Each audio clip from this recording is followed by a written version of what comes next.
कैसे हैं आप सब लोग। उम्मीद करते हैं खैरियत से होंगे। देखिए, जो लोग भी साल 2026 में और ख़ास करके सितंबर के महीने में असिस्टेंट प्रोफेसर बनना चाहते हैं और वो भी सेंट्रल गवर्नमेंट यूनिवर्सिटी में, तो उनके लिए वीडियो बहुत ही इम्पॉर्टेंट होने वाली है, क्योंकि नया रिक्रूटमेंट नोटिफिकेशन आया है अभी हाल फिलहाल में, एक ही हफ्ते में, इसी हफ्ते में नोटिफिकेशन निकला है, जिसके बारे में कंप्लीट इन्फॉर्मेशन हम आपको बताने वाले हैं। सिलेक्शन का क्राइटेरिया क्या होने वाला है, किस तरह से अप्लाई करना है, सब कुछ बताने वाले हैं। और यहाँ पर सबसे इम्पॉर्टेंट बात यह है कि जो एक डाउट आपको रहता है और एक परेशानी आपको सताती रहती है कि हमारी तो एज निकल गई है, हम कैसे अप्लाई करें, तो उसकी बिल्कुल भी टेंशन मत लीजिए आपको, क्योंकि यहाँ पर कोई एज लिमिट है ही नहीं।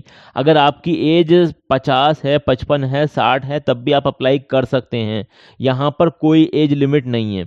और ये सेंट्रल गवर्नमेंट यूनिवर्सिटी की तरफ से वैकेंसी है, इसीलिए यहाँ पर सैलरी भी ज़्यादा है। 60,000 रुपये पर मंथ की आपको सैलरी मिलने वाली है, जो कि काफ़ी अच्छी सैलरी होने वाली है आपकी।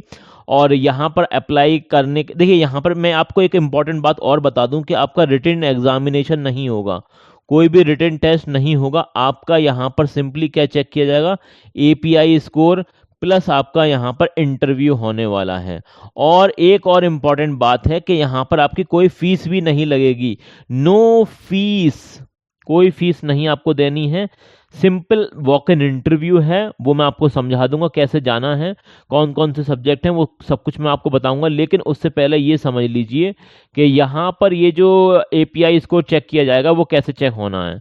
तो देखिए, यहाँ पर विश्वविद्यालय में सहायक आचार्य के पद हेतु साक्षात्कार के लिए अभ्यर्थियों के चयन संबंधी जो मापदंड हैं, API score, academic performance indicator कैसे निकाला जाता है, ये कई बार मैं आपको बता चुका हूँ, फिर से मैं आपको बता रहा हूँ। जो लोग नहीं जानते हैं वो सुन लें, और जो लोग जानते हैं वो आगे की वीडियो देख लें। स्नातक मतलब आपने जैसे ग्रेजुएशन कर रखा है, तो उसमें आपकी 80% या उससे ज़्यादा थी तो उसमें 15 नंबर मिलते हैं। इसी तरीके से 60 और 80 के बीच में आपकी परसेंटेज थी तो उसमें 13 नंबर मिलते हैं। तो इस तरीके से अलग अलग परसेंटेज के अलग अलग नंबर आपको मिलते हैं। तो वो अपने एपीआई स्कोर आप कैलकुलेट करिए और कमेंट सेक्शन में ज़रूर से बताइए, ताकि हम आपको राय दे सकें कि आपको यहाँ पर अप्लाई करना भी चाहिए या फिर जाना भी चाहिए या नहीं। ठीक है ना, तो वो ज़रूर से बता देना। अगर आपने पीजी कर रखा है, पोस्ट ग्रेजुएट कर रखा है, उसमें 80% या उससे ज़्यादा थी आपकी, तो 25 नंबर आपको उसके भी मिल जाते हैं। इसी तरीके से 60 और 80 के बीच में थी तो 23 नंबर मिल जाते हैं। तो इस तरह से आपको अपने नंबर काउंट करने एपीआई के। अगर आपने एमफिल कर रखा है तो एमफिल में अगर आपकी परसेंटेज 60 थी या उससे ज़्यादा थी तो उसके 7 नंबर मिलते हैं। अगर आपने पीएचडी कर रखा है, क्या कर रखा है, पीएचडी कर रखा है, तो उसके देखिए यहाँ पर क्लियरली मेंशन कर रखा है 30 नंबर मिलते हैं।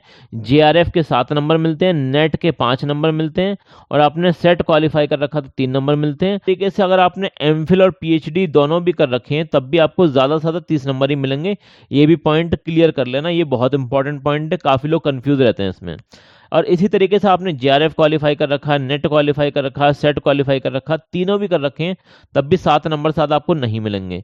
ठीक है ना। अवार्ड कैटेगरी में ज़्यादा से ज़्यादा आपको 3 नंबर मिल जाएंगे। और जो आपका एकेडमिक है, एकेडमिक के 80 नंबर रहेंगे, रिसर्च पेपर पब्लिकेशन के 10 नंबर रहेंगे, और कहीं पर आपने एक्सपीरियंस हासिल कर रखा है तो उसके 10 नंबर रहेंगे।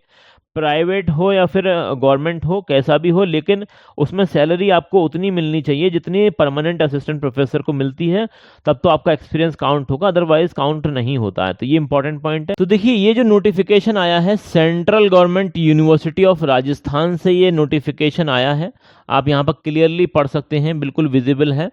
सेंट्रल यूनिवर्सिटी ऑफ राजस्थान से ये नोटिफिकेशन आया है, और ये लेटेस्ट नोटिफिकेशन अभी हाल फिलहाल का, आप देख सकते हैं 18 तारीख को ये निकला था नोटिफिकेशन। और इसमें अलग अलग डिपार्टमेंट से वैकेंसी निकली है, अलग अलग फैकल्टी से वैकेंसी निकली हैं, अच्छी खासी वैकेंसी आई हुई हैं। यहाँ पर मैं आपको दिखाता हूँ, 1 मिनट। जो वॉक इन इंटरव्यू होने वाले हैं 1 तारीख से स्टार्ट हो जाएंगे, 1 सितंबर से। ठीक है ना। तो आर्किटेक्चर, डिपार्टमेंट ऑफ आर्किटेक्चर से अच्छी खासी वैकेंसी निकली हुई है। यहाँ पर जो लोग आर्किटेक्चर में जिन्होंने एमटेक कर रखा है वो लोग बिल्कुल जाएं, बिल्कुल अप्लाई करें, बहुत अच्छा ये मौका है।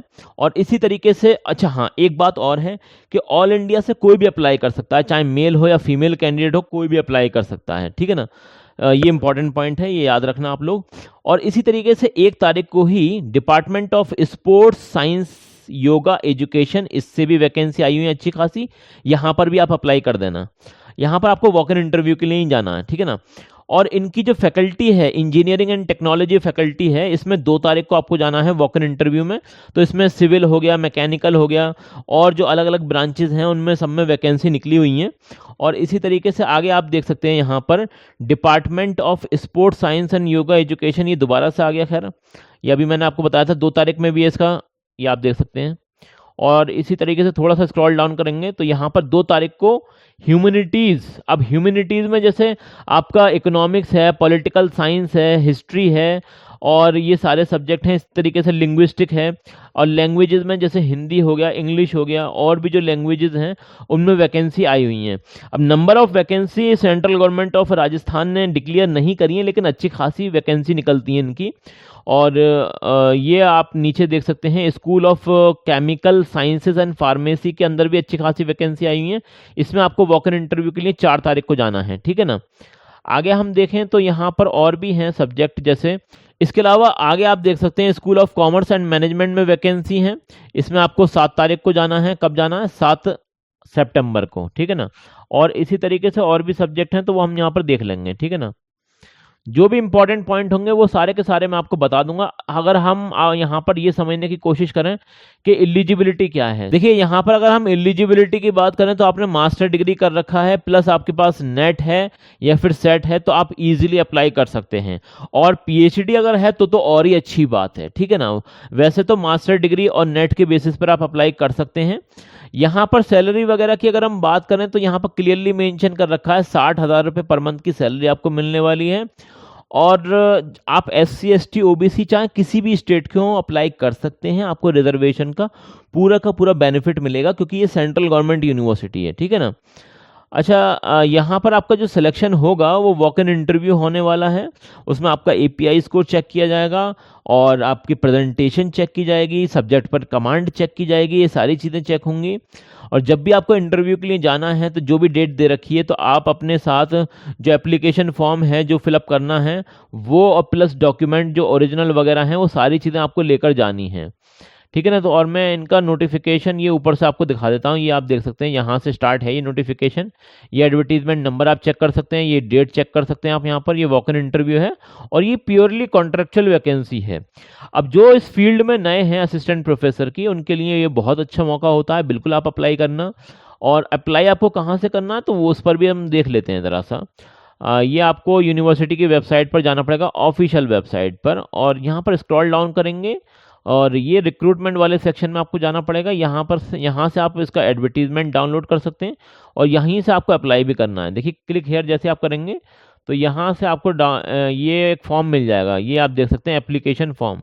ये क्या है? ये एक तरीके का ऑफलाइन फॉर्म है, इसे आपको प्रिंट आउट करवाना पड़ेगा और पूरा का पूरा भरना पड़ेगा। जो भी अपनी पर्सनल डिटेल्स हैं, एजुकेशनल क्वालिफिकेशन है, इसके अलावा रिसर्च बेस्ड जो भी आपका एक्सपीरियंस है, सारे जो रिक्वायरमेंट हैं, जो डॉक्यूमेंट हैं, वो इसमें लगाने पड़ेंगे और इसे पूरा का पूरा आपको भरना पड़ेगा। अगर इसमें आपको कहीं पर भी कोई दिक्कत आती है, कोई परेशानी है, कोई बात समझ में नहीं आ रही है, तो ये आपका चैनल है रोज़गार अपडेट विद आदिल खान। कोई दिक्कत हो, कोई परेशानी हो, कमेंट सेक्शन में ज़रूर से बता देना। चलिए मिलते हैं अगली वीडियो में, तब तक के लिए best of luck for your career.